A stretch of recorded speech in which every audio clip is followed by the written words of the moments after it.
Hey folks, Dr. Groovy here, the Groovinator, making copies. GroovyMusicLessons.com, Scott Grove.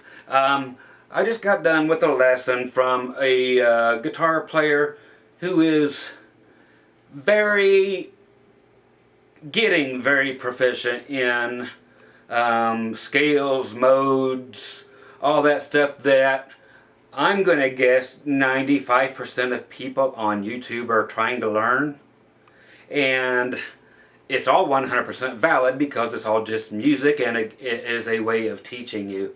It gets everybody to maybe where they want to be, but it reminds me at the same time that when I was giving him lessons that when we were trying to figure out each other's head, so we could start working together, is that, of course, I play in a different mindset, and I see the guitar in a 100% different way than like pretty much anybody else, I would say, ever.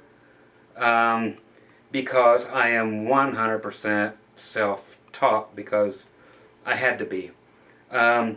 So I want to just bring you a couple licks, and basically the same licks I threw his way. The type scales, not really scales, but runs and riffs that are scale oriented as far as I'm concerned.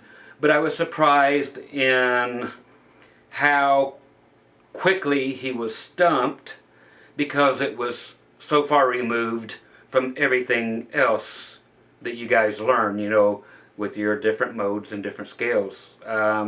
Again, my mind is nowhere in that area. Never has been, never will be.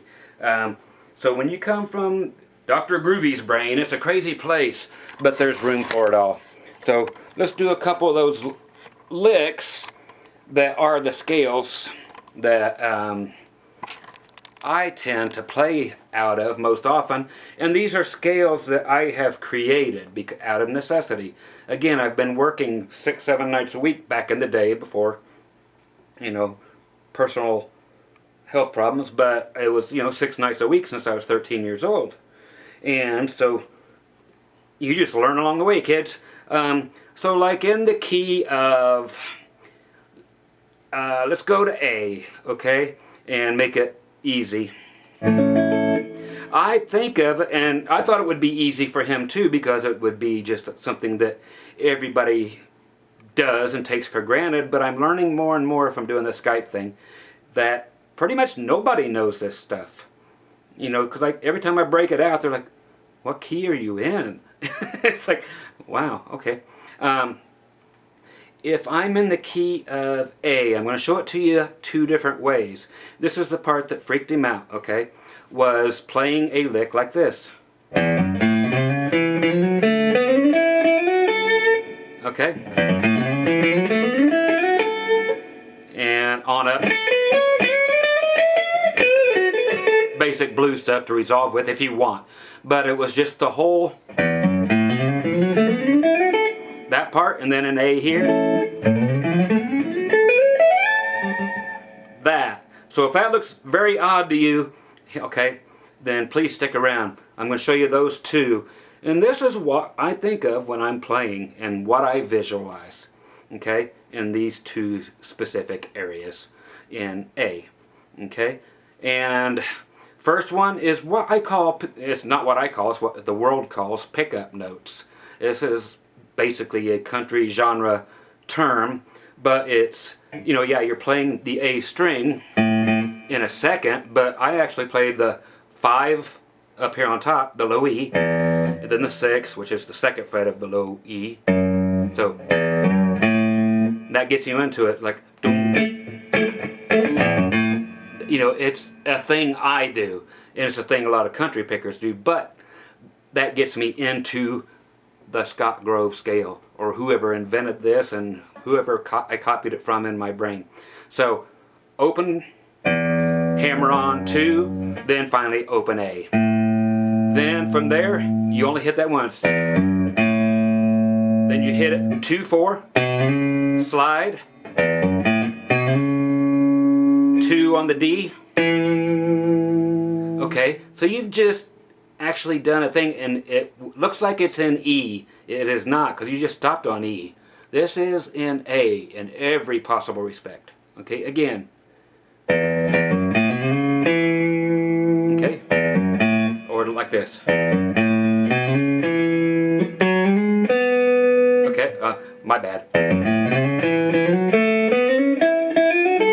Okay, so the rest of this. Okay, the thing that he pointed out was that it sounded very boxy, and it does, if I teach it the way I taught him today.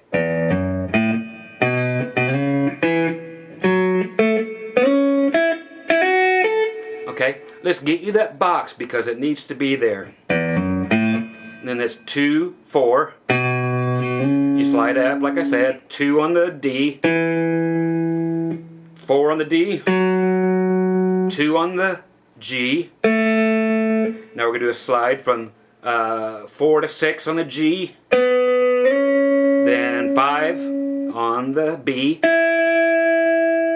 and then, okay, 5 to 7 on your B, then finally end up on the 1 again at the 5th fret on the E. So the very boxy sound that I taught you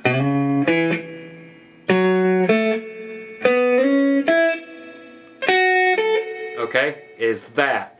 But we have to fill it in, as he pointed out, which is a nice way to teach you people, because it makes me understand the way the people who have been learning scales and modes think. And he's like, well, it sounds very boxy.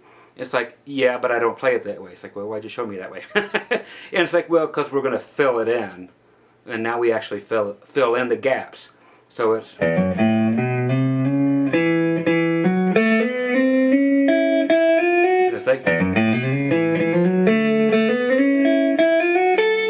It ends up with things like that. Of course, pardon my mistakes, they're mine. So you can get those on the way. Okay? Not just... Okay? And instead of... It's... Okay? 4, 5, 6. Then 5, 6, 7. And then 5.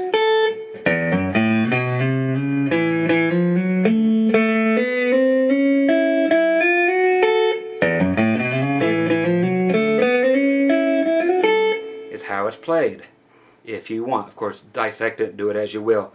But again, from the box sound.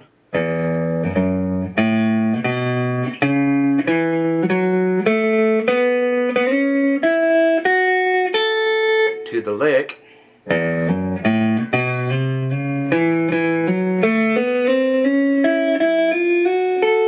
Then it doesn't sound choppy. Okay?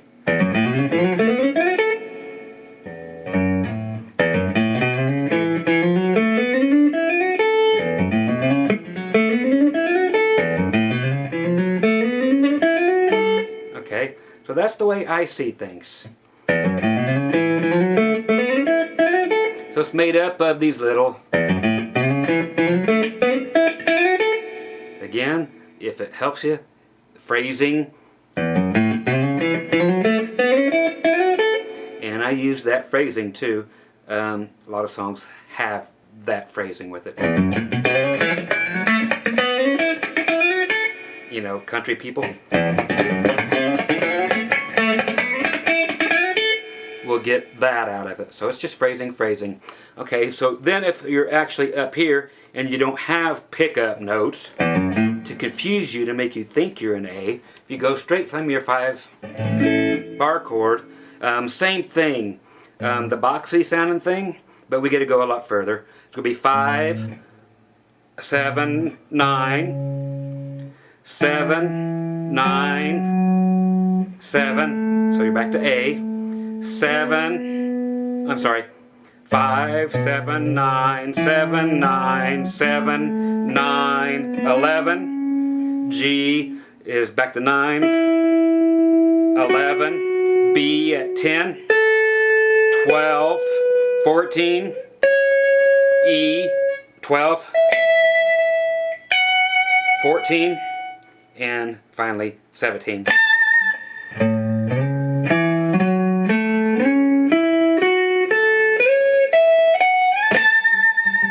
Okay? And when I'm playing it so it's not boxy, again, I simply fill in the gaps.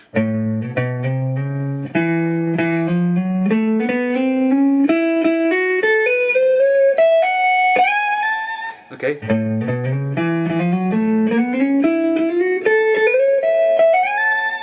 So you kind of, you don't slop between it, but you don't pick them. Okay, so it's, get the whole guitar in view here with picking hand.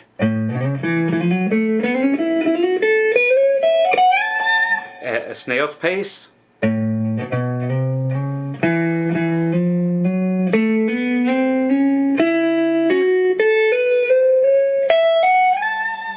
And at a tempo.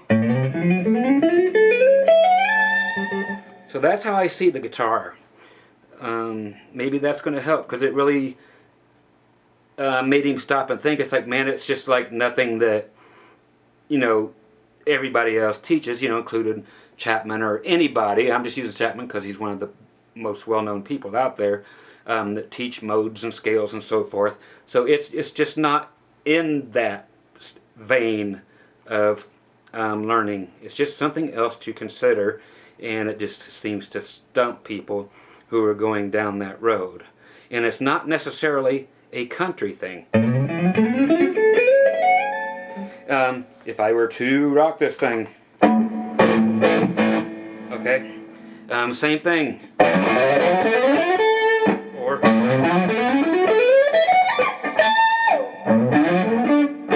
sorry.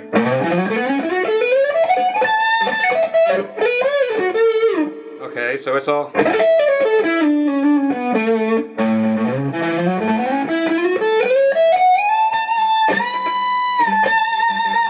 So if I were to actually, again, with distortion, for those who enjoy that kind of thing, which I do, of course, too.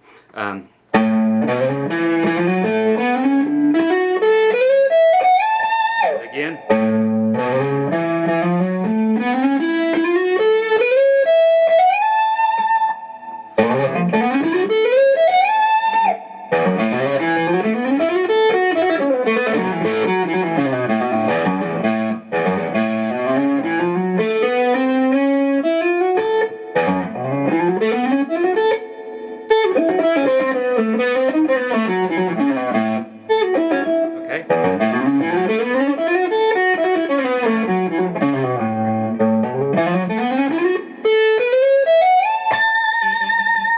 Okay, so that's basically that.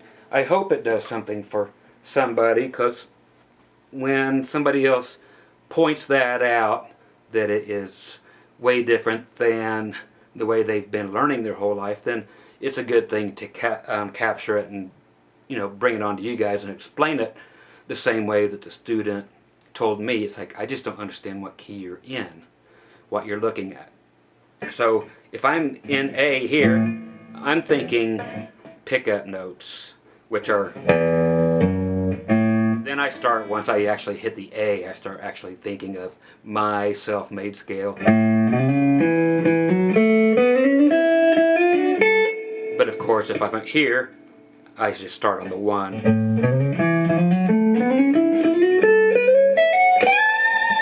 Okay, so I hope that helps anybody who needs that kind of help. Once again, Dr. Groovy, groovymusiclessons.com, and you guys be groovy, okay? And consider all methods of learning.